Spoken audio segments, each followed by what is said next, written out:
respect religion. I do. Because everything, like if you look at like Kant, I think it's Kant, like the spirit manifests itself and through these objects, and I must, observe the spirit of things. And it's like, dude, you cannot see the spirit. You can see the physical form of a rabbit. You can see the physical form. You can compare them to other things and like have an observation in categories that move. I don't know. I'm learning a lot. Still learning a lot. All right, let's get started. I'm talking too much. Probably talking on my ass like always. I always do that. Makeup. Ew. Okay. Makeup. All right. Revolutionary psychiatry of Fanon. Now my voice is a little bit weird today. So forgive it. All right. All right. I, the man of color, want only this, that the tool never poses the man, that the enslavement of man by man ceases forever. Fanon, Black Skin's White Mask. Very good book. Everybody should check that book out. Black Skin's White Mask. I read it once. Actually, I read it twice. So like I might have to go back and read it again. It is never enough only to expose a human problem or even to offer conceptual paradigms, exploring its structures and dynamics. The exposition and paradigms to be authentic and valid acquired action that puts the hypothetical against the actual and above all transforms what is to what ought to be. To commit oneself to the practice of healing and rehabilitating tormented psyches is no doubt a form of action, one that is always pregnant with heuristic and social import. Yet, as we have already suggested, the action on behalf of the patient often turns out to be against the interest and well-being of the patient. Questions that present themselves to therapists working in situations of oppression can be posed thus. Is therapy really for this patient? If so, what should the therapist do with respect of the social forces that clearly undermine the well-being of his or her patient? And if one considers mental disorders also as a pathology of liberty, it is impossible to restore the well-being of the patient without at the same time endeavoring to restore his liberty. This chapter looks at the contributions of Fanon towards the psychiatry of social and psychological liberation. It sketches the evolution of his clinical theory and practice to underscore the fact that a genuine endeavor to restore the health of the oppressed assumes a commitment to restore their liberty. As we have seen, the famous experiment at Belinda forced Fanon to rethink clinical paradigms and techniques. This chapter highlights Fanon's attempt to delve into the experience of an oppressed people with a culture difference from the one he had known. His own experience of oppression proved a critical bridge for comprehending, quote, the truth of others. Fanon ventures into a psychiatry, gradually led to an active challenge, not only of establishing psychiatry, but also of establishing social order. The chapter therefore follows Fanon's endeavor that the tool, in this case psychiatry, never poses the man, and that with a bold application of it, enslavement ceases whenever he found it. Exploration into ethnopsychiatry. That's the next section.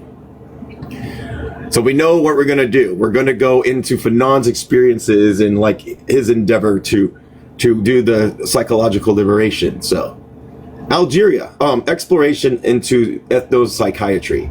The Algiers School of Psychiatry represented one earlier predecessor of the subspecialty now called ethnopsychiatry, or more generally, cross-cultural psychology. The view that the Algiers School propagated and the historic function that they served were remarkably similar to those of behavioral scientists in other African colonies.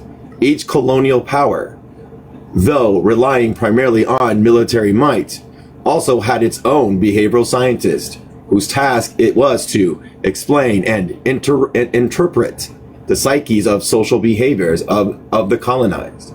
All too frequently, however, the explanation and the interpretations offered were substantively unoriginal, since these foreign scholars had simply given scientific trappings to the prevailing bigotry of Europeans. Dr. Porto was thus the French counterpart of Dr. Carothers,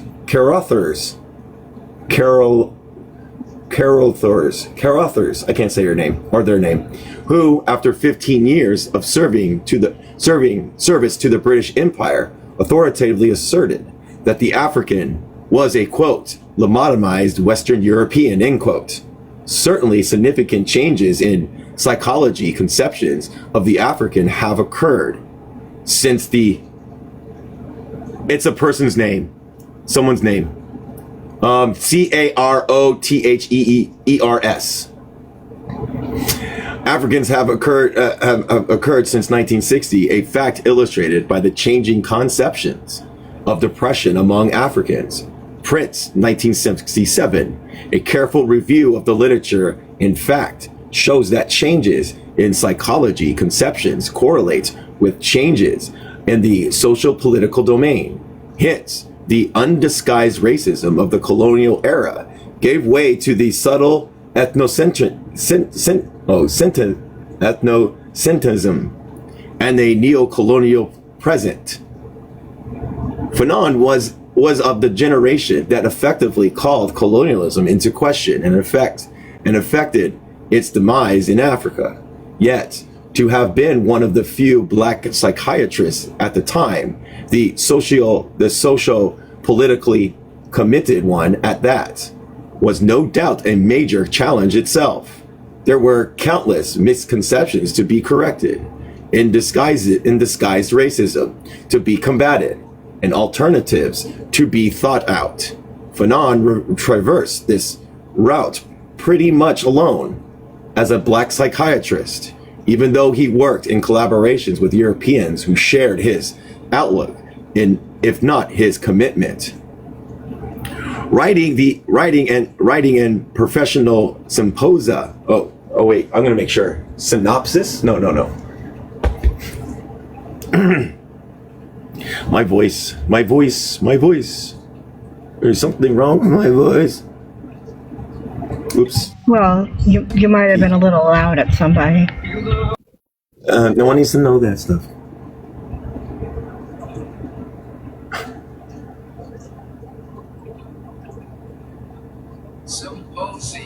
Symposia. That's what they call it. Symposia. Formal academic, professional, or scientific gathering where experts meet to present research, share insights, and discuss specific topics. So writing a professional symposia offered a medium in which Fanon challenged distorted conceptions and presented some alternative formulations. Fanon wrote on topics ranging from the strictly biomedical to the social-political. In addition to the work he collaborated on with Azoulay, four of his untranslated articles can be clearly grouped under ethnopsychiatry. Two of them, which we will discuss, illustrate his ethnopsychiatric thinking between 1954.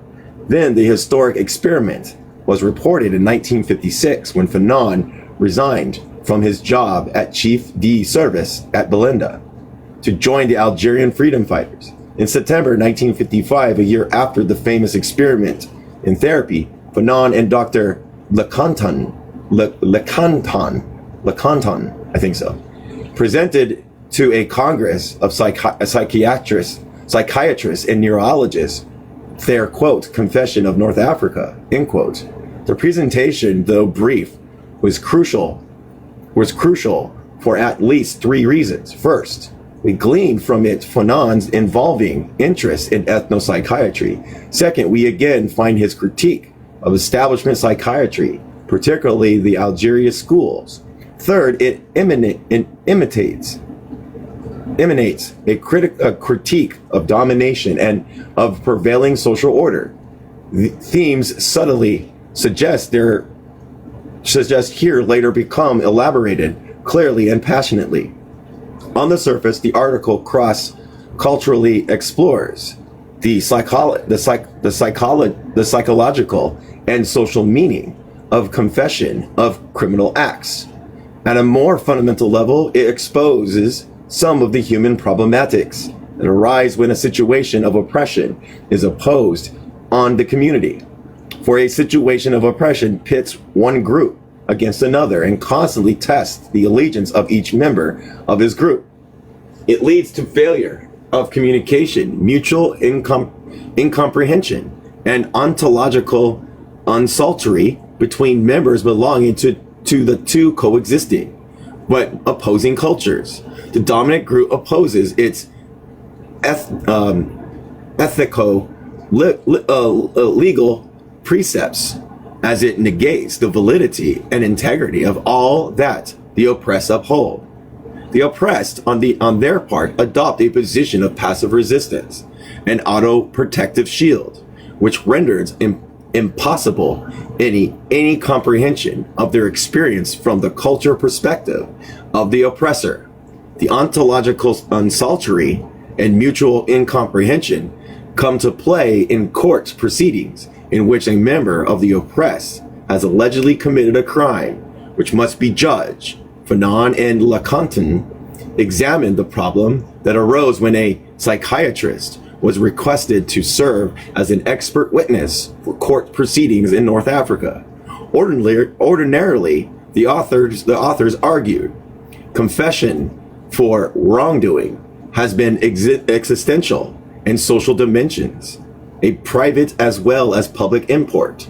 Existentially, confession implies a willingness to assume personal responsibility and, in so assuming, to affirm the meaning of one's being revealed through the act. Not to assume such responsibility for one's action or to falsely deny it is to experience a fundamental alienation of one being, at least at the moment. Socially, confession indicates that a, quote, auto condemnation, end quote, has been provoked in the consciousness that the values and ethical precepts of the community, if not already internalized, are now reinstalled in the actor. Thus, the intent, if not the consequences of the confession, becomes for the actor, quote, the ransom of his reassertion into the group, end quote.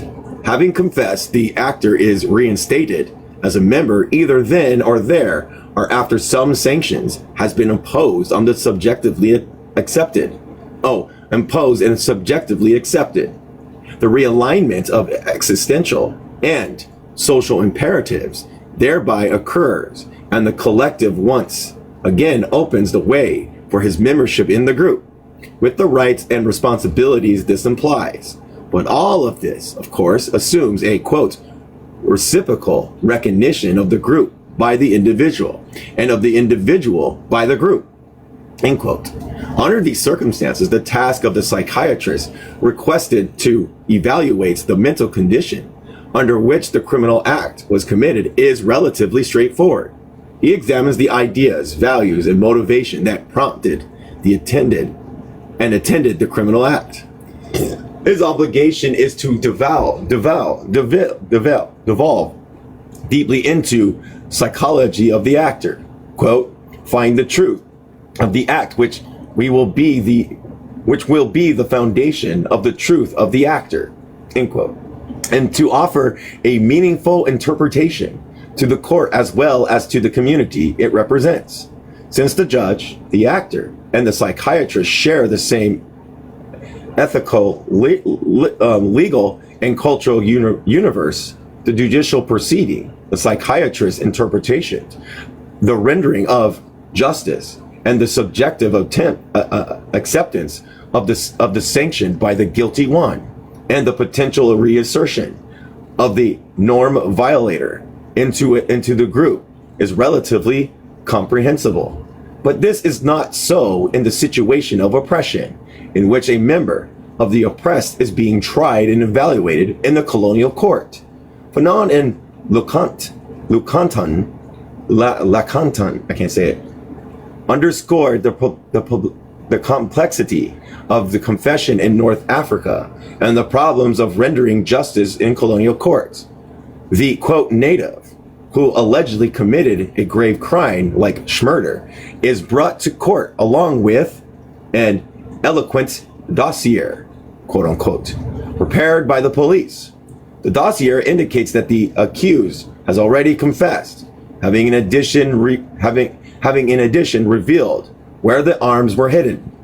It may also show that several witnesses swore that they have seen him perform the act. The confession and the witnesses having confirmed the guilt of the person. The judge subsequently requests a psychiatric evaluation to determine if such a grave crime has been committed when the accused was they use the word psychotic. Ooh, look at that guy. It says SS. Ugh. The psychiatrist who takes this obligation seriously when proceeding to examine the quote, truth of the act, its motivation and meaning, in order to arrive at the truth of the actor, his existential and social being. He relies on the diagnostic value of the confession and conducts a psychiatric interview, hoping to be able to offer the Africans. To begin with, it often happens that the accused absolutely denies that he committed the act or that he ever confessed. If indeed he confesses to the police, he asserts that this was done under torture. Not frequently even the witnesses retract their declaration. They retract their declaration. What is more, the medico-legal expert finds that the accused, vehemently asserting his innocence, is actually a lucid and coherent person. The psychiatrist thus loses not only a diagnostic value of the confession, now reduced to a police frame-up, but finds himself in the presence of one without signs of pathology. All that is left for him are the eloquent dossier and the criminal act without the enactor, further rendering, quote, criminological comprehension, end quote, impossible in the North African is in fact that the accused states his innocence, but does little to prove his innocence actively. The accused takes an attitude of resignation, saying he accepted any judgment of the court in the name of Allah.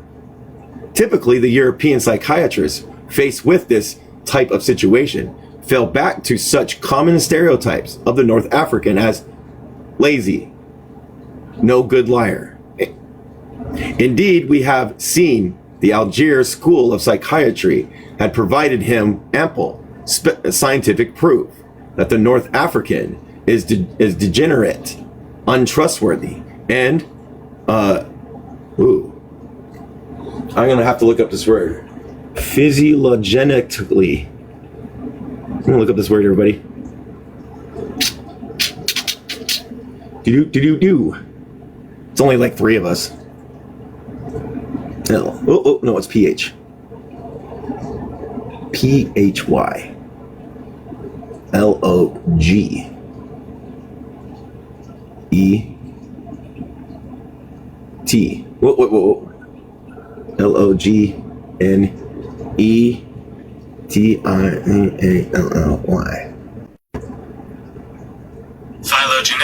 Phylogenetically relates to the revolutionary history and development of species or groups of organisms. Phylogenetically defective. But Fanon and Lacanton assert that such a simplification only obstructs comprehension, detracts from the search of the quote-unquote truth, and makes any rendering of justice defective. What is more, Fanon and Leconte, 1955, to affirm that the race is suffering from a propensity to lie or to voluntarily dissimulate the truth, or that the population is incapable of discerning the truth from the false, or even that it does not integrate certain givens of experiences, particularly by virtue of phylogenetic defect. This is explained away the problem without really resolving it. To grasp the quote-unquote truth of the native, and therefore to comprehend his ontological system, requires a fundamental shift in perspective. One must search for the condition under which confession is imbued with both existential and social validity. Sanctions subjectively acceptable to the causes are imposed. The reassertion into a group is possible, but how can confession have meaning when we have it only in police dossier, and the accused denies that he confessed or commit the crime?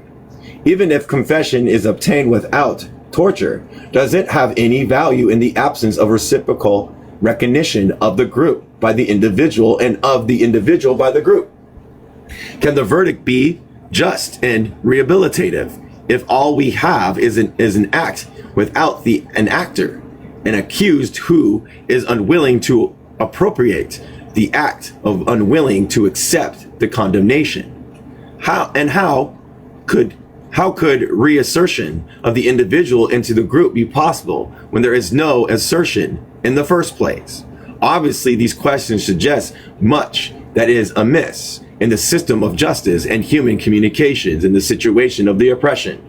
Fanon and Leconte trace the problem to the coexistence of two opposed and mutually exclusive groups, one dominant and the other dominated.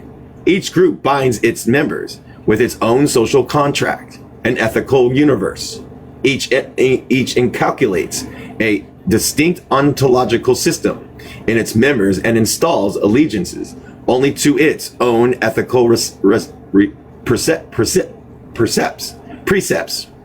The North African, before a judge, thus finds that his social contract with and allegiance to his group are challenged, that he is being tried not only for an act, but also for his very being. Little wonder then that he resists so unshakably, if passively, and subverts the European judicial process, confessing, then denying, bearing witness, then retracting, declaring his innocence, then failing to prove it.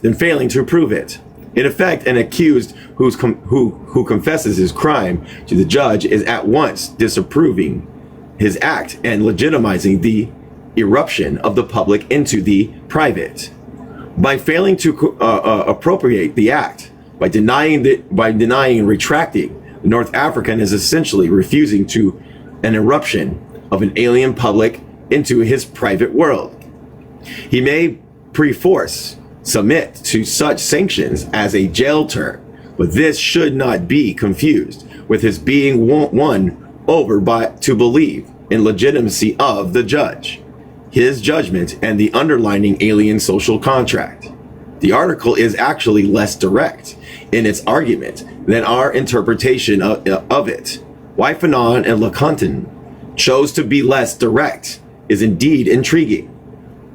Was it because a clear expression of their views entailed political risk at the time?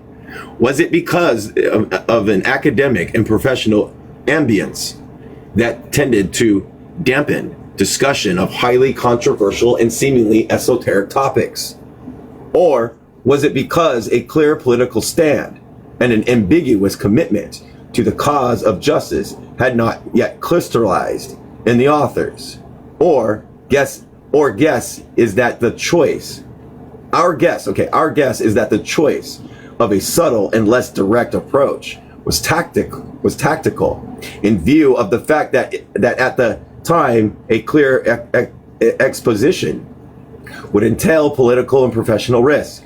In fact, both Fanon and Leconte were by then considered the most radical psychiatrists in Belinda Joinville Hospital. Both had been alienated from their European colleagues in Belinda for their ideas and practice, Fanon more than Leconten. But both also ran a consistent risk of police reprisal in the increasingly charged and dangerous atmosphere that then prevailed in Algeria. We will see later that Leconten fell victim to police torture and humiliating physical abuse for his reformist outlook, and that Fanon constantly ran the risk of a similar reprisal. In 1956, Fanon, with collaborations with Dr. Sanchez, a resident in Belinda, wrote the attitude of North African Muslims towards wildness. The discussion here was less political and therefore less peerless than the one on confession. It nonetheless dealt with the misconceptions and aimed to restore respect to the North African approach to wildness, an approach Europeans commonly considered the P word and senseless. In particular, Fanon and Sanchez refute the view that North Africans look upon wildness with absolute veneration and meaningless worship, seeking to shed some light from the inside, quote unquote, as psychiatrists in Belinda. They first pointed out that the establishment for treating the wildness had been developed in the Muslim world before the Middle Ages, long before such institutions were introduced in Europe. This fact itself should suggest that the hasty condemnation of the North African attitude to wildness is unwarranted, and that perhaps something can be gained by the study of this attitude. Fanon and Sanchez compared the attitude of Europeans toward wildness to the North African.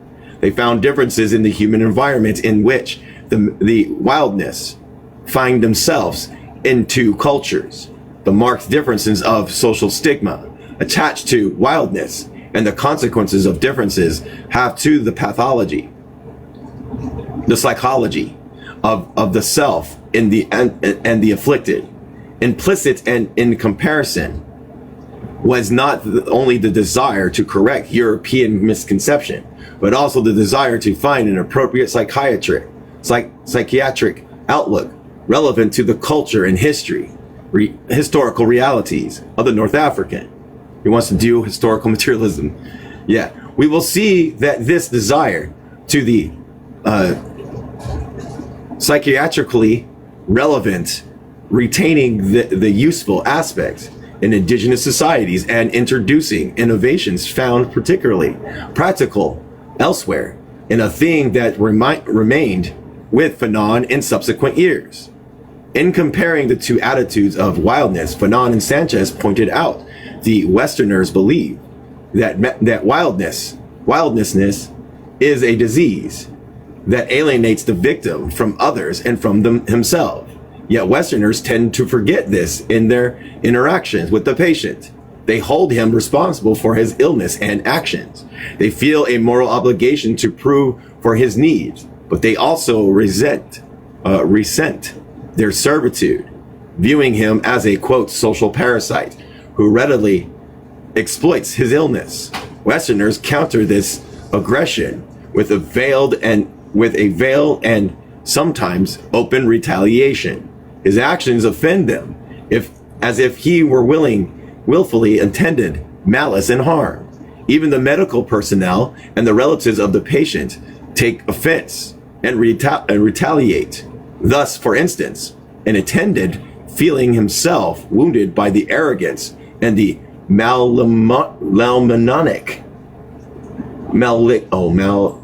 gonna look at this word, and then we'll redo the sentence.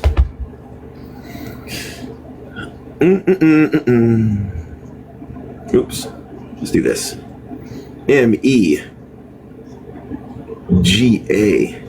MEGALOMAN.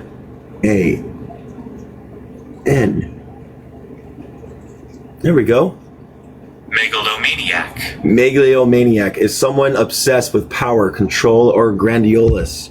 So, feeling himself wounded by the arrogance of the megalomaniac might remain angry for from it until the occasion arises wherein he could deprive the patient a snack or a walk.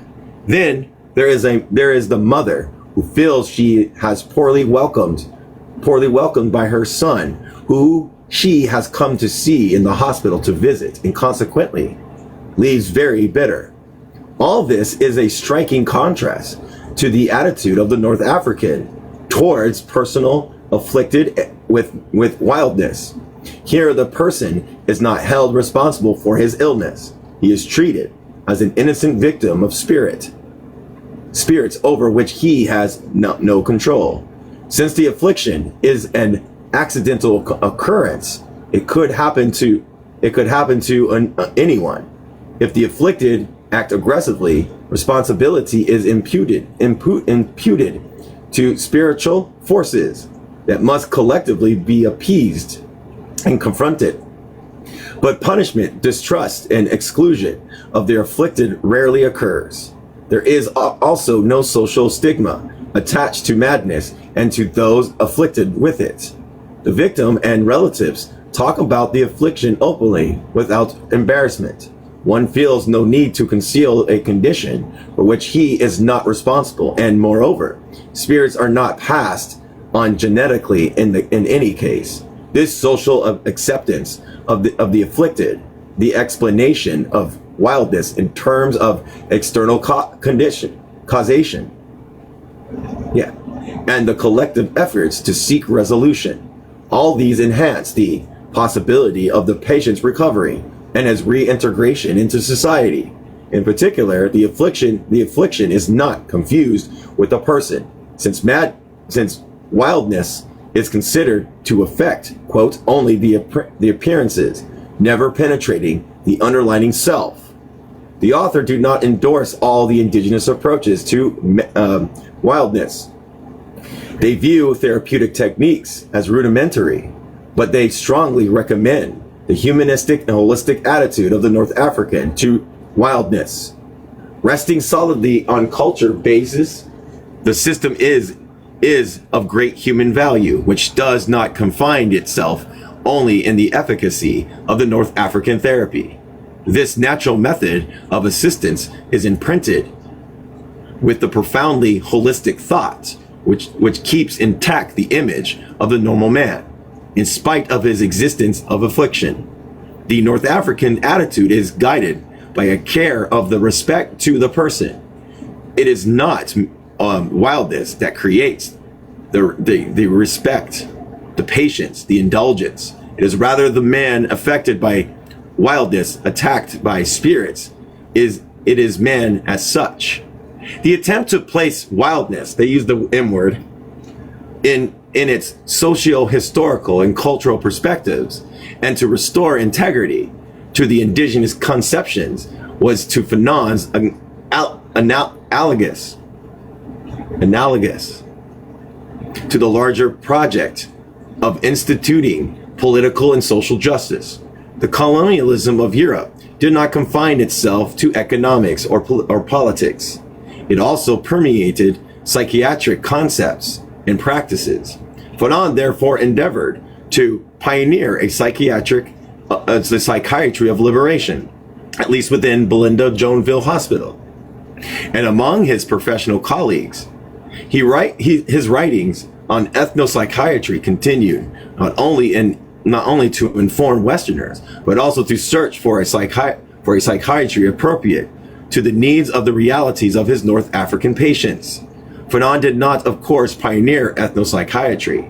Others before him, including Emily Krempelin, who long written on cross-cultural psychopathology. Writings on the topic accumulated over the years, and cross-cultural psychology is today a popular and respected subject.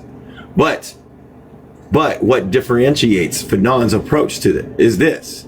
He was a radical ethnopsychiatry. He was a radical ethnopsychiatry that reached for the roots of the subject.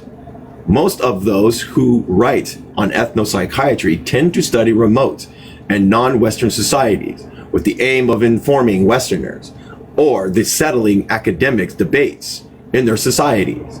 They gather endless data, exploit the cooperations of their quote subjects abroad, and take a hasty retreat in stories of their exploits and their societies.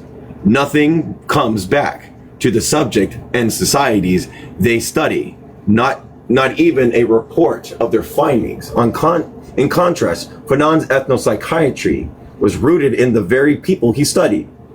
Not only did he endeavor to understand their world and serve their clinical needs, he also fully identified with those who wrote about it, learning their language, respecting their persons as well as their culture, and risking his life to help restore their humanity, their human dignity. That's the end of that section. Psychiatry for the social liberation. I think we're good. The year's 1954 was not only a turning point for the direction of Fanon's psychiatric work was to take. It was also a historic watershed in Algeria, in Algerian history. In that year, the Algerian struggle for liberty took a decisive turn as the various Algerian movements, previously divided and in disarray, forged the foundation for a united and frontal attack against colonialism. This ensuing war of liberation was to last nearly 8 long and bloody years, until 1962, when Algeria became an independent nation. The hemorrhage of psychic dislocation caused by the war was to be so massive that an ordinary psychiatric practice on isolated private problems became untenable, if not dishonest. Fanon's critical inquiry into psychiatric theory and practice was at first confined to an institutional context in professional circles. Reforms at Belinda Joinville Hospital and presentations at psychiatric conferences remained the focal of his endeavor. But as social unrest heightened among the Algerian populace, the colonial ministers reacted with brutal repressions. Belinda Joinville Hospital became less and less sheltered from the turmoil and reprisal that increasingly came to characterize life in Algeria. The psychiatric work at Belinda and the critique of establishment psychiatry gradually led Fanon to a conclusion similar to those others had arrived at by different means. In time, Fanon's critical inquiry into psychiatry merged with the highest and most practical critique of domination, namely the popular struggle for liberation. The meager was gradual and perilous, but momentous when it was complete. The Algerian struggle against colonialism did not, of course, begin in 1954, as exemplified by the early and popular uprisings of Abdul Kandar, I think that's the place. Resistance to colonial domination started in 1830s when the French colonized Algeria. Abdul Kandar rebellion and the Kabylie insurrection in 1871 were defeated with superior arms and better military organizations and the defection of tribal chiefs. The so-called pacification of natives, quote unquote, subsequently opened the way for installing colons, European settlers, into Algerian soil. The quest of political and social rights was therefore met with brutal repression on the one hand, and promises of reform on the other. This stick and carrot policy remained effective so long as a significant portion of the Algerian elite, led by the vacillating Farafat Abbas, was convinced that assimilation into French society and the rights this implied were attainable. The vast majority of Algerian population nonetheless clung to their Islamic traditions and Afro-Arab culture. The riots and rebellions that occurred before 1954 were sporadic and without lasting consequences. For decades, the Algerian populace tended to mark time and offer a passive but impermeable resistance with the underlying psychology that escaped European authorities. The obstancy of the French. Let me make sure I'm saying that word right. It doesn't sound correct. Hey, everybody. Whoever's coming in, maybe you just already left. AOOBSTINA.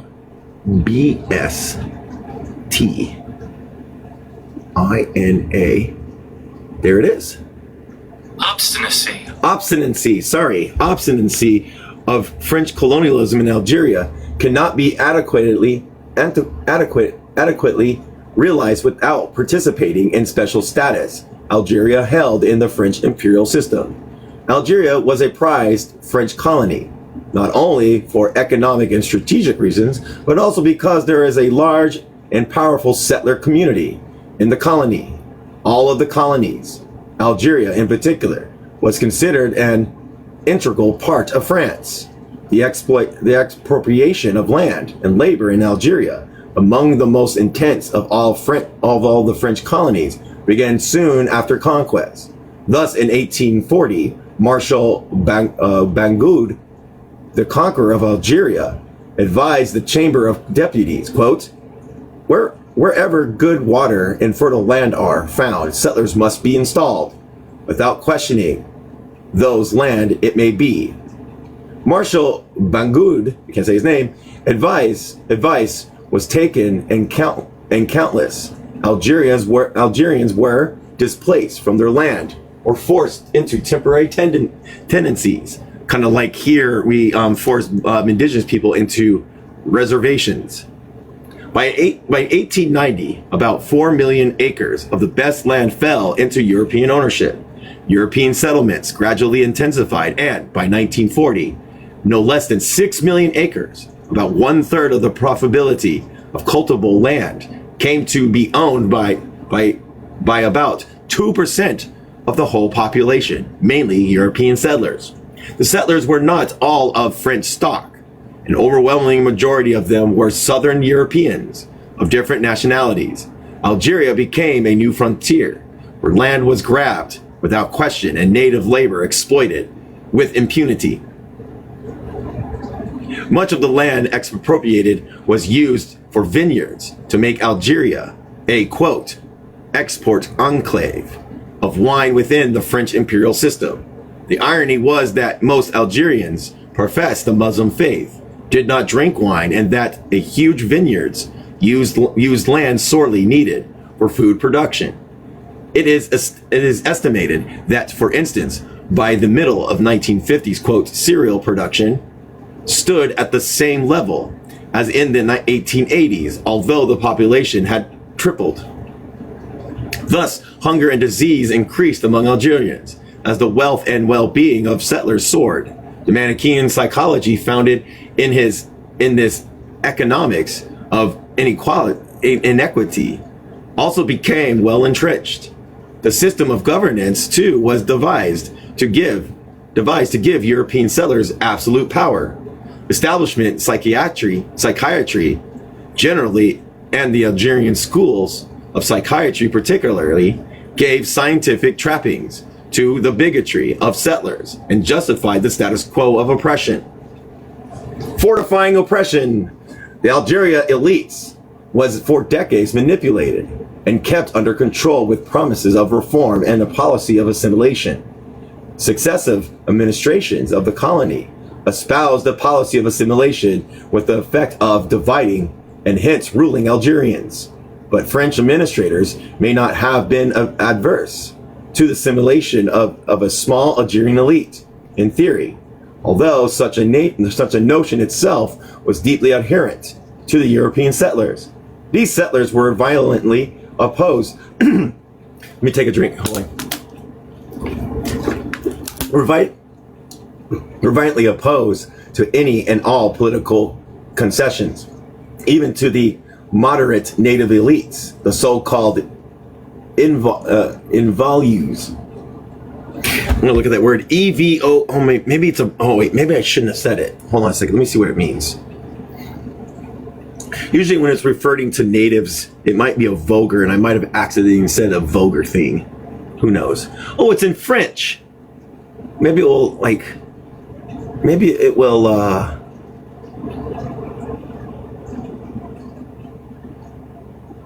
was an African who had been Europeanized. Oh, so it's Africans that have been Europeanized through education and assimilation and accepted the European values and patterns and behaviors. Okay. I don't know what it means though, but that's what it means. I mean, I know what it means, but I don't know if it's, I don't know. Who actually saw their destiny in assimilation in French culture. This deracinated and alienated petite bourgeois gradually realized that their colonial status was never temporary, and that their hope for reform through peaceful means was futile. Any remaining illusions were dashed by such S-word assaults as the Sophie massacre. So when they say savage assaults, they mean the white people did it. Yeah, as Soufet massacre in 1945, when riots, reprisal, and counter-reprisals left thousands dead and many more wounded. In 1954, various Algerian movements, which previously had differed in ideology, tactics, and organization, began to unite around the Comité Révolutionnaire pour l'Anti. It's all in French. It's the CRUA. The CRUA grew out of and replaced the paramilitary and clandestine Organisation Spéciale, OS, formed 2 years after the Safit massacre, SETIF. The name was soon changed to Front de Liberation Nationale, the FLN. Gradually, those who for decades sought assimilation into French society and the traditional nationalists joined forces in the FLN. The Algerian War of Independence was dramatically inaugurated at dawn of All Saint Days on 1st November 1954, when the FLN staged a well-coordinated assault against French military installations, police headquarters, communications facilities, and public utilities throughout Algeria. The FLN and military wing subsequently initiated guerrilla warfare in rural as well as urban areas, focusing on key governmental facilities, settler farms, and collaborators with the colonial regime. Following each engagement, the guerrillas mixed with the population. The colonial authorities and settlers responded with ruthless and increasingly indiscriminated retaliation. They held collective responsibilities. All villages and neighborhoods suspected of harboring FLN guerrillas. The settlers' vigilante groups, in particular, carried out wanton, widespread killings of Muslim Algerians in what they called rat hunt. Villages were bombed. Many of their residents were resettled in poor and crowded areas where they could be easily monitored. Electrified barbed wire fences were installed along parts of the border and some urban areas to stem the mobility and growing strength of the FLN. The repressed and festering violence of the colonial Algeria suddenly erupted. In 1956, France had deployed well over 400,000 soldiers in Algeria, along with sophisticated air and naval forces. One interesting irony here is that the French general Raoul Salan, who had personally decorated Fanon for heroic actions during World War II, was assigned to command French forces in Algeria at a time when Fanon was already an active FLN member. Nearly 8 years of war brought an immense loss of lives. Estimates are that over 1 million Algerians and about 20,000 Europeans were killed. The ruthless way the war was conducted, the violence and counter-violence, and the immense human loss no doubt influenced Fanon's theory of violence. In reading about the struggles against colonialism in Algeria, one cannot help but be impressed by the stubborn refusal of the oppressors to acknowledge the humanity of the other, whereby engendering untold violence. The master slave dialectics means that the colonizers need to be completely abolished and removed.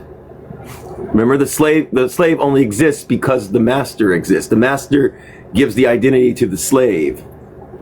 Without the master, there is no slave. Hence the negation of the master. Vested interests in formed habits, always difficult to change, are even more difficult to modify in the situations of oppression.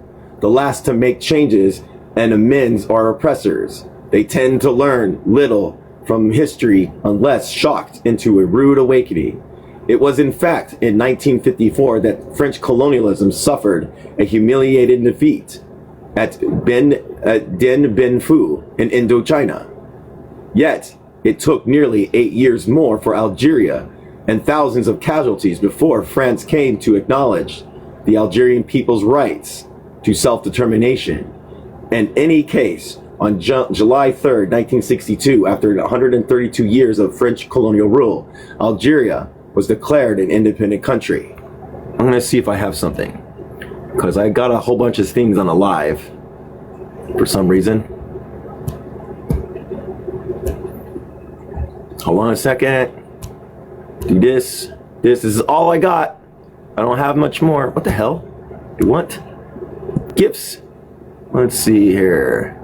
5, 10, 20, 25, 30. 35. Boom.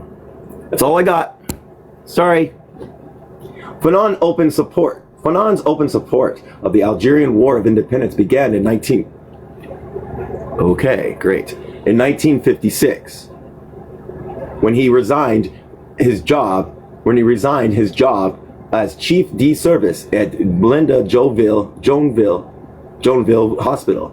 The decision to resign was both clinically and politically influenced.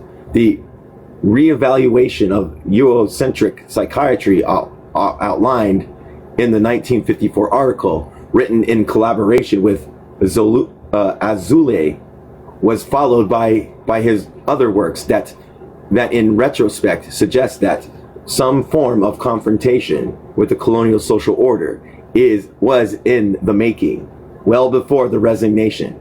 For one thing, these works show a growing interest in radical ethnopsychiatry and an interest itself of significant clinical and political import.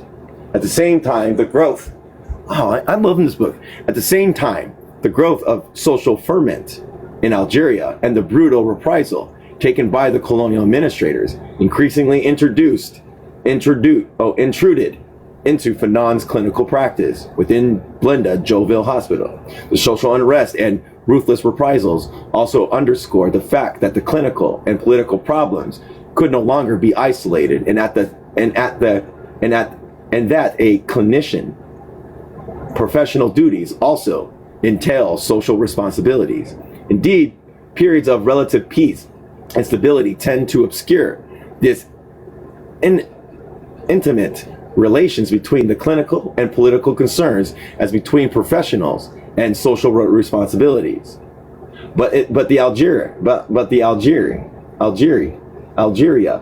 of the 1950s made the connection starkly clear, particularly to the person like Fanon, who asked himself if, by acting or failing to act, he contributed to the improvement or impoverishment of the human reality. Fanon's radical outlook and his empathy towards Algerians preceded his arrival as chief de service in Algeria. But the practice at Blenda and life in Algeria further radicalized his outlook and transformed his empathy into a ambiguous identification with the Algerians. How Fanon first made contact with the FLN and what services he provided are documented in Grisner's. Fanon's initial work with the FLN involved the clandestine medical services for Algeria freedom fighters. Some of the captured freedom fighters were brought to Blenda Joinville Hospital after devastating torture by French authorities, as shown in the chapter Colonial Wars and Mental Disorders. In The Wretched of the Earth, 1968, others suffered war neuroses and came for treatment. But Fanon and the Algerian male nurses kept secret the political affiliations of these patients and the causes of their disorders. Fanon formal contact with the FLN was arranged by Pierre Choulat, the son of a European settler who was an active collaborator with the FLN. The two men met in 1955 in Belinda. Choulet, himself a physician, was on a mission to establish a local unit of a supposedly charitable organization that was actually raising funds for the FLN fighters and their families. Choulet confided in Fanon his role in the work of the FLN and soon found in him a committed comrade. Fanon secretly committed himself to the struggle for national liberation while still the chief de service at Belinda. His life and work during this period reveal remarkable courage and personal stigma. Is that word? Stigma? Oh my gosh, I can't believe I got a simple word I can't say. Oh my gosh, now you come, Yusuf. I don't have no, oh my God. Here you go, Yusuf. We'll try. I don't have anything. I think it's stigma. No, it doesn't have a G.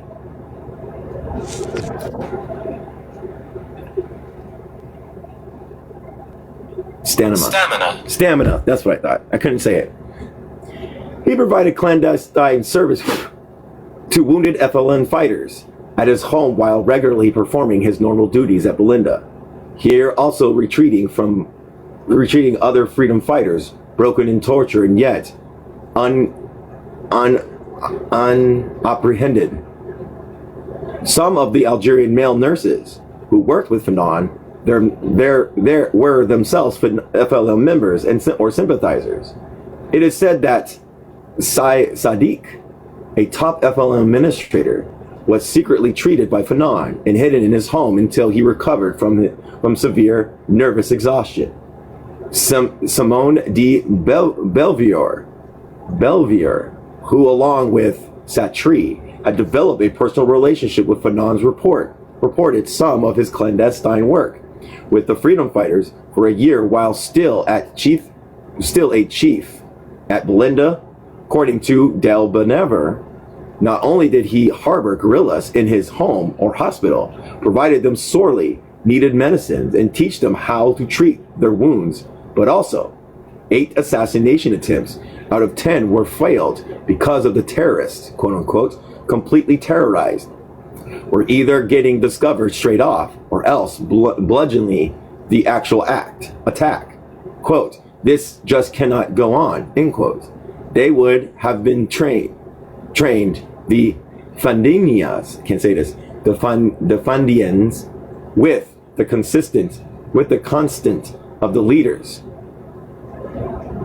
He took the job on.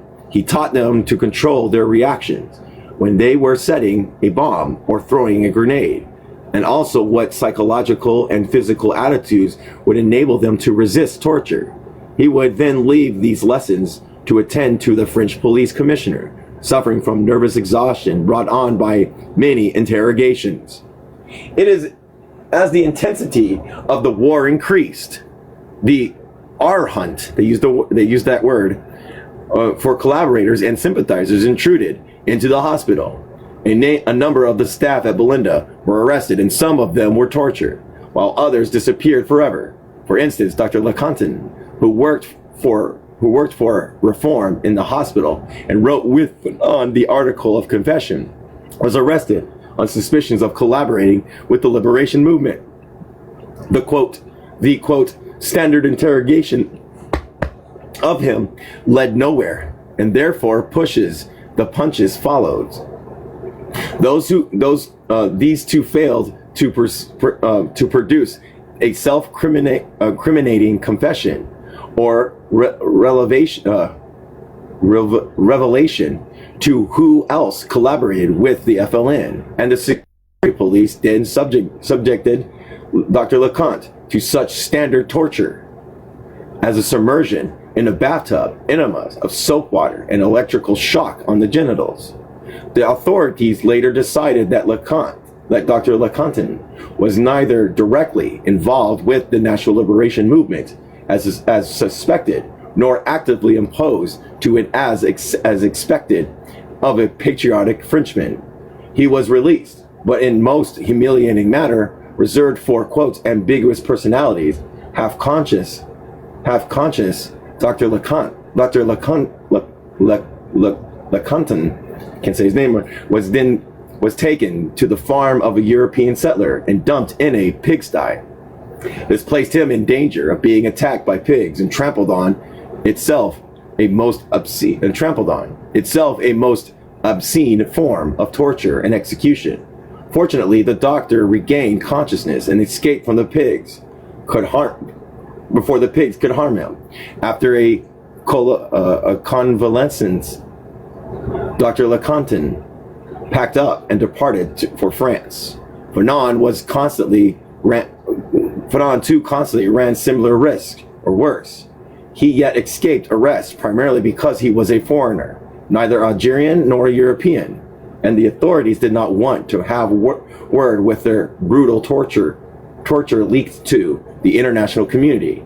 This latency was, however, only relative and quite circumscribed. Still, Fanon's commitment to the welfare of his patients superseded all this consideration. The length of which Fanon took his commitment is shown not only by his clandestine activity while at Belinda, but also by his bold complaints to authorities. For instance, there was an Air Force base close to the hospital. Sometimes throughout the night, jet bombers would come in and out of the base, making a deafening roar over the wards.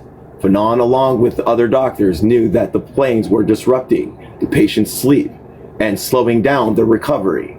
But only Fanon dared to complain to the Chief of Staff of the Air Force in Algeria, then to the resident minister office. Fanon's requests to change the pattern of air flights were complied with for nearly a year.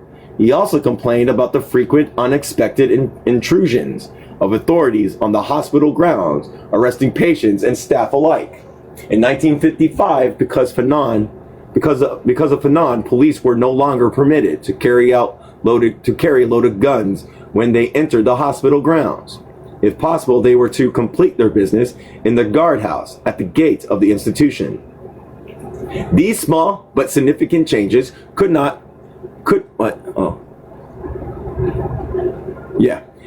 These small but significant changes could not, of course, forestall the tragic and devastating ravages of the war. Their continued and brutal violence, the psychiatric casualties of both the freedom fighters and their torturers, both of whom Fanon treated, and engulfing wildness of the society at war. The moment fast approached for the decisive ambiguous stand. Thus, in 1956, Fanon resigned from his post at Chief de Service at Belinda Joinville Hospital. His letter of resignation shows the integrity and courage of a man as both a political act and a personal reaffirmation. In response to resident minister ordered Fanon's departure from Algeria in 48 hours, or he would face imprisonment. Following the short stay in France, Fanon moved to the FLN headquarters in Tunis. He served there as an editor and commentator for its most crucial periodical, El Mujahideen, and soon established himself as a key spokesman of the Algerian Revolution. He also served as an ambassador of the FLN, enlisting political and material support from sub-Saharan Africa. Still claims to the contrary, Fanon did not abandon psychiatry or for politics. His clinical practice continued in Tunis, initially in the psychiatric hospital of Manabou, and later in the Charles Nicolle Hospital. So did his work with the FLN health centers and his professional writings on psychiatry. At Manabou, Fanon attempted to introduce the reforms he brought to Belinda, but caution there were quite different. But conditions there were quite different from those of Belinda. For one thing, he ran into conflicts with the Tunisian director, who was said to have been very touchy about bureaucratic hierarchies and formalities, neither of which was to Fanon's liking. His attempts to introduce reforms were resisted by the director, first on the grounds of limited budget. The conflict between the two men intensified as Fanon persisted in his reforms. When Fanon won the endorsement of the Tunisian Minister of Health, the director accused Fanon of being a Zionist, a spy of Israel, using the evidence his earlier writings against anti-Semitism and his associations with Jewish doctors. The accusation, however, failed to discredit Fanon, even in the charged climate of war and suspicion. In fact, Fanon's revolutionary and professional credentials were by then well established within the FLN and increasingly recognized both in Tunisia and abroad. Local and foreign interns sought to work with him. Once again, his closest professional allies were interns and indigenous nurses. In spite of the resistance to his reforms, Fanon was able to remove from the pavilion locked doors, straitjackets, and closed wards. He also introduced some aspects of Milieu therapy. As in Belinda, he fully committed himself to patient care and expected the same from his colleagues. Failure to meet these expectations brought harsh rebuke. His use of his own rare commitment and stamina as benchmark for evaluating others often caused gnawing resentment. His belligerence and his readiness to take offense also made him a difficult person to work with, particularly when competence or commitment was in question. And once again, doctors at Manubu disagreed with Fanon's view, or joining the director's camp called him the N-word with the ER behind his back. Fanon's active commitment to social liberation also entailed a commitment to psychological liberation. In spite of claims to the contrary, he never abandoned psychiatry for politics, nor did he neglect the relations between individual trivials and the prevailing social order. It was indeed his ability to connect psychiatry to politics, or private troubles to social problems, and have made the connection conceptually to boldly act, that made him a pioneer of radical psychiatry. Basically put it to the material, he basically did it like a material, yeah. Can I say something? Yeah. I love Fanon for what he did. Because like your closed ward is people locked in their rooms. And an open ward is where you're able to get up and walk around and communicate with your fellow patients. And so he not only took them they were locked in their rooms, locked in straitjackets, tied to their beds, and he came in and he stopped all that nonsense. And I look up to him so much for that. He was a good man. It was certainly an important step to place the psychiatric institutions at Belinda and its demoralized patients within a large colonial milieu. But more decisive was the conclusion that if therapy aims to restoring integrity of mind and body, then the colonial order undermined the integrity in the first place and did not permit its restorations in the second place. So basically we have to like take down the systems in order to get full health, full healing. As he joined in the struggle for social revolution, that it was hoped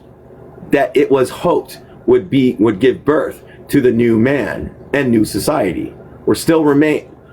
there still remain the immediate and serious predicament of those incarcerated within the walls of psychiatric institutions and by social exclusion. His work in the psychiatric hospital of Monuba and in the FLN health centers, where the anguish of dislocated Algerian refugees were particularly grave, further emphasized the fact that the project for psychological liberation had hardly begun. More and more, the centrality and urgency of liberty for psychiatric patients had become as obvious as it was for the colonized. And if wildness is a pathology of liberty, as it was later defined, then the therapeutic task was primarily one to restoring liberty. Now, how did Fanon endeavor to restore liberty for psychiatric patients? What theoretical formulas guided his endeavor?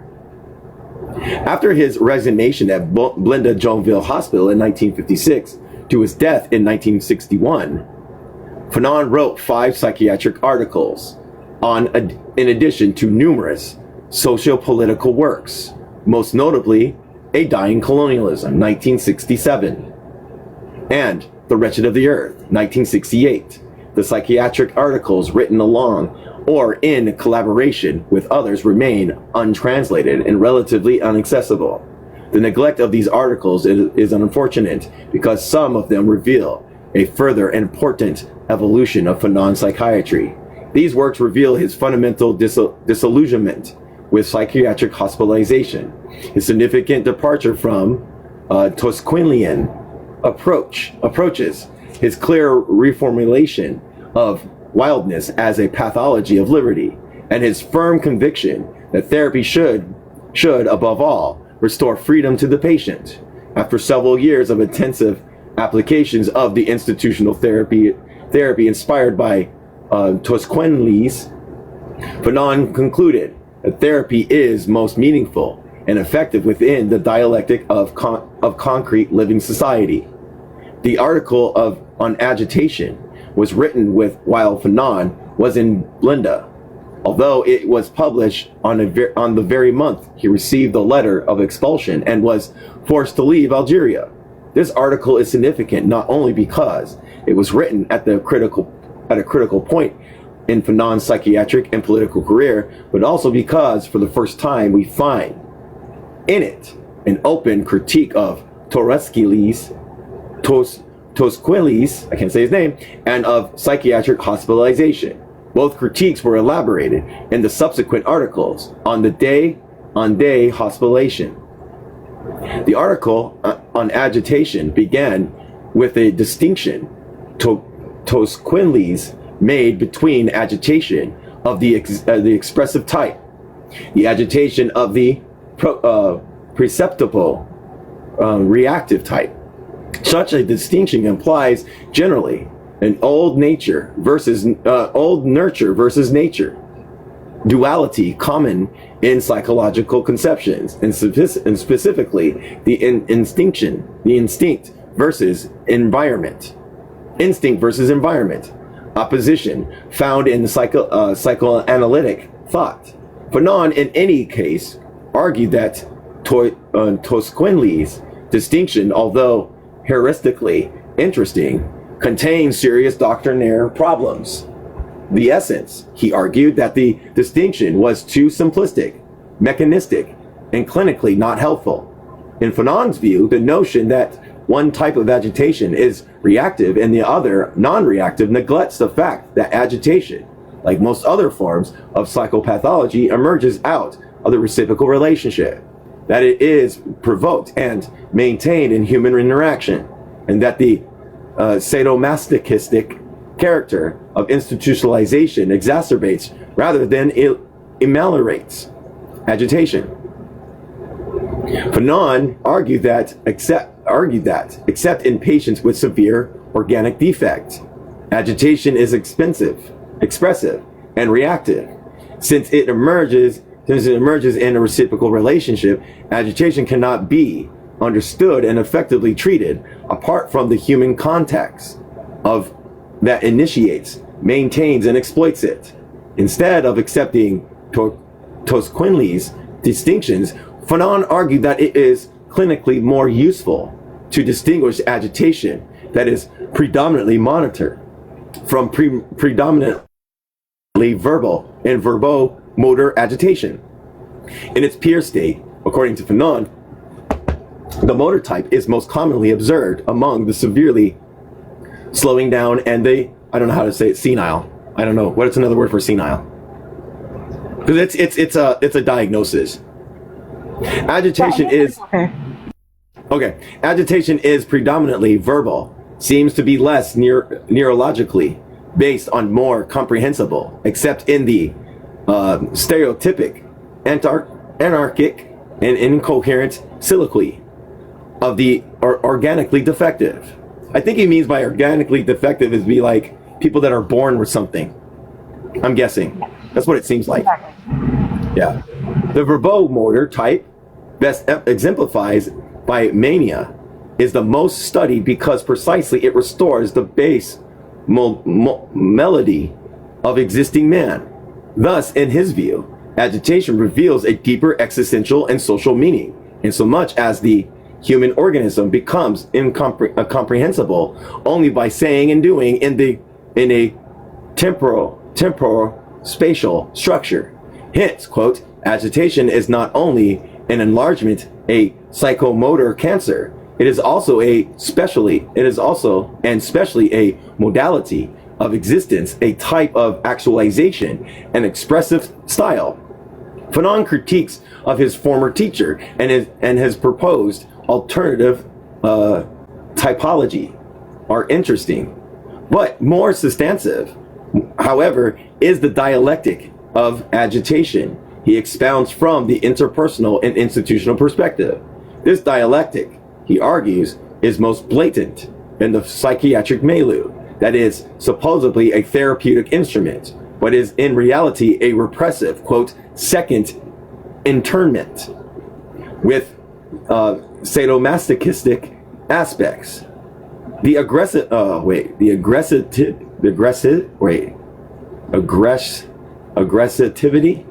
I gotta look it up. Oh, I gotta look it up. While you're looking it up, Lynn said, instead of saying senile, you could say dementia patient or memory care patient. And I like what I'm hearing. I know that right now we're fighting the 504 in these 11 states where that we could be locked up against our will and against our family's will. The state declares it. And you know that Fanon would be out there with us fighting. We hope he would be.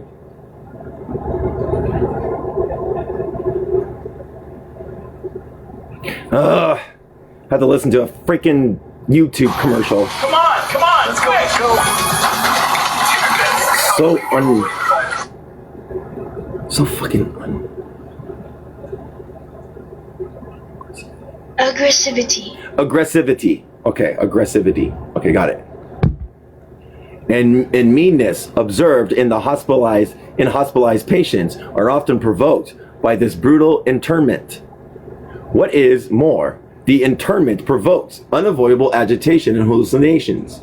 Already rejected by society, the patient comes or it's brought to the institution as a final refuge, where at least he could be understood. In reality, according to Fanon, the institutions amputates and punishes the patient.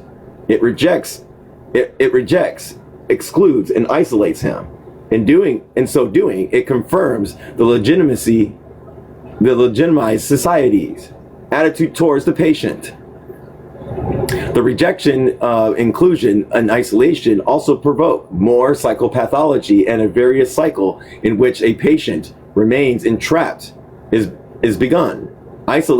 Isolated from real living relations, the patient is forced into an unreal world of fantasy and hallucination. Rejection of his symptoms provoked in or out of the institution leads him to infer that what is rejected in his very being. It was Fanon's view that agitation in particular and psychopathology in general test the degree of institutional resistance, its solidity and flexibility. A therapeutic milieu worthy of the name is, on the one hand, solid in structure to provide the base for psychologically uprooted patients, and on the other, flexible to permit the expression of human problems others could not tolerate. This dual character of solidity and flexibility thus forces us to comprehend and help the patient. Even when not induced by hospitalization, agitation tests the degree of institutional resistance. its solidity and flexibility. To reject the patient, to exclude and isolate him, is to compromise the therapeutic aim and to miss the opportunity for compassionate service. Society has already rejected the patient, having earlier imposed requirements that are intolerably formal and somewhat monolithic. Yet the psychiatric institutions has no organizational plans, but to be repressive and punitive. Quote, the lines of force, which participates in the erection of the phenomenal field in the institutions are the disastrous poverty. The biological and emotional rhythm of the patient is disrupted, arrested, and forced into a second internment. The psychiatric personnel, whose responsibility is to understand and to heal, become alarmed with signs of agitations and react in ways that further disrupt the fragile equilibrium of the patient. Indeed, one finds among the psychiatric staff a sadistic tendency as they hasten to subdue, threaten, retaliate, producing a chain reaction. An attendant comes to the doctor and asserts, "Doctor, this patient has broken everything. Doctor, this patient has wounded 3 personnel. Therefore, doctor, we have to restrain this patient." The straitjackets, the exclusion, and medication are quickly justified by the claim that all is to the interest of the patient. The patient thereby finds himself confronting a punitive doctor and his collaborators. Quote, in effect, it is the service itself which is sadistic, repressive, rigid, and non-socialized, with the catastrophic manifestations. The patient, already rejected by society, finds his or her rejection further confirmed in the institutional milieu. Rejection by the real world and subsequent rejection by the psychiatric personnel fosters a need for the emergence of a pseudo world with its novel relations and significations.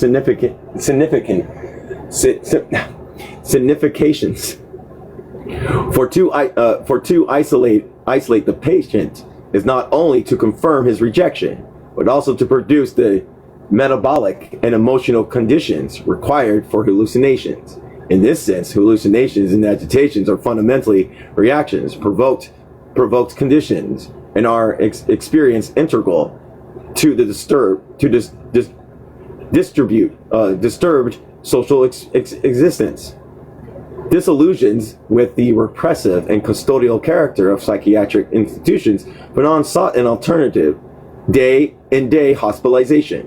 This mode of psychiatric management was three basic aims. A, to reduce the incarcerative character of full hospitalization. B, to provide psychiatric treatment with greater efficiency. And C, to keep the patient in close contact with his own community. Real quick, I'm going to look ahead. Remember page 258. I'm still going to put a bookmark. All right, let's find out. 258. Oh my God. It doesn't look like there is a stopping point anytime soon. Well, there is, but it's 265. That's like 6 more pages. 258. We'll just find a stopping point here soon, and we'll go back. I'm not good at finding stopping points. Okay. Historically, the first day hospital first started in Moscow in 1932, out of such practical exigencies as a shortage of facilities rather than on theoretical or ideological grounds. Within the first 4 years of its service, this day hospital in Russia cared for 1,225 patients, most of whom were psychotic. A remarkable accomplishment given to the failure of traditional hospitalization. Almost independently, other countries subsequently introduced day hospitalization as an alternative to 24-hour full hospitalization. Such hospitals were severely disrupted. Patients were established by the 1940s in England, Canada, and United States. Day hospitalization is today so common a component of psychiatric care in industrialized countries that it becomes difficult to sufficiently appreciate the significance of adopting it in Tunis during the 1950s. Africa was at the time undergoing a marked social political upheaval, and the colonial powers that had stunted its development were under attack. In the countries like Tunisia, in which independence was granted, the colonial powers have developed a minimum infrastructure. Left with the limited technology and expertise they brought, and in some cases, vindictively destroyed what few facilities they had established. Tunisia had recently become independent, and the national government was a dire economic and political need. It is in fact remarkable that its leaders had the will and courage to allow the experiment of day hospitalization, something most African countries have yet to attempt 20 years later. When in 1958, the first day hospital was introduced in Tunis, partial hospitalization and the, quote, open door policy and psychiatric care were largely confined to highly industrialized countries. By hospitalization burgeoning mostly in the Anglo-Saxon, quote unquote, countries of Western Europe and North America. A theoretical and methodological question unanswered at the time was, in fact, day hospitalization could be introduced to treat severely disturbed patients, both chronic and acute, in a less developed country like Tunis. That Fanon and his colleagues provided an affirmative and empirical answer to this question was indeed significant, but more important on our view is the theoretical and moral justification. Fanon presented for day hospitalization. Day hospitalization was first introduced elsewhere for various reasons and exegenes, whereas day hospitalization was inaugurated in Tunis through the distinctly Fanonian perspective. This perspective had far-reaching implications for the conception of and treatment of wildness. It is unfortunate that Fanon did not live to refine and extend this perspective beyond the notion of day hospitalization. There are two articles in which the work on day hospitalizations in Tunis is discussed. The first article was by Fanon alone, and the second was written in collaborations by Dr. Geronimi. I, a former intern at Belinda and a committed colleague in Tunis. The first article is primarily empirical, showing the impressive results achieved through day hospitalization in the underdeveloped countries. The second is a mainly theoretical discussion, the values and limits of day hospitalization. The first article is also a telling illustration of how rigorously empirical Fanon pursued problems when time and resources permitted. This point is important because his work that were translated in English do not reflect it, and some, like Wodus, have thereby included that Fanon was unempirical and a man given to wild speculations. I think I'm gonna stop there because it says in the first article. I don't know. Do you think that's a good stopping point? Yes, sounds like a good stopping point, and I have something to say when it's done. Okay.